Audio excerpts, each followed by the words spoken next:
Oggi si presenta il Teatro da Camera d'autore, la direzione artistica è affidata anche a Giuseppe Adamo, diversi appuntamenti, il primo Parole intrecciate con Maria Fantavuzzo il 30 novembre, a terminare il 20 giugno con il maestro Michele Guardì, Piazza Italia Remember.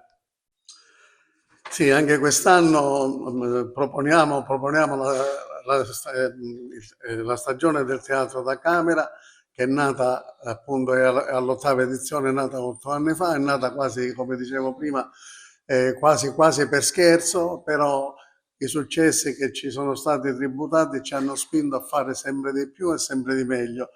E tra l'altro quest'anno, anche l'anno scorso, abbiamo titolato Teatro da Camera d'autore, perché trattiamo diversi autori di fama internazionale, sia siciliani che italiani. Quest'anno inizieremo il 30 di novembre con Parole intrecciate, proseguiremo il 20 dicembre e poi venerdì 31 gennaio le allegre condoglianze del laboratorio Luchino Visconti, venerdì 28 febbraio Lina Roberta Quelli in Tracce di colore su tela bianca. Il venerdì 28 febbraio ormai abbiamo creato una compagnia del Teatro da Camera, la compagnia proprio del Teatro da Camera in Via Cleo presenterà una commedia divertente, Spirito Allegro.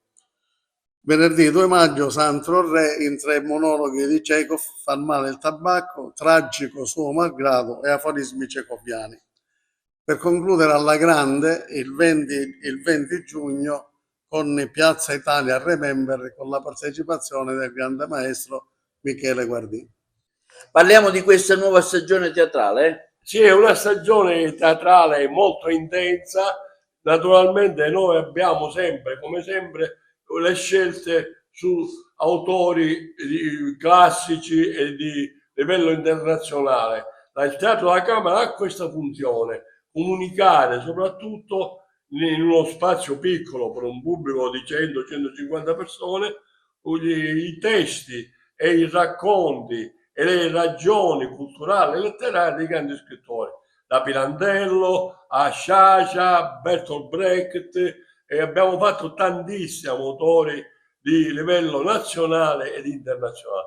Il mio piacere è proprio quello di essere o guidare assieme a Giuseppe Adamo, il condirettore artistico, un gruppo di artisti appassionati ormai storici che da 8 anni partecipano. Abbiamo fatto 50 spettacoli, continueremo ancora per altri anni per presentare alla città ed essere presente nella città come elemento di presenza culturale. Una città che si avvia a diventare capitale della cultura, ma noi la cultura la facciamo da 50 anni, quindi siamo pienamente dentro.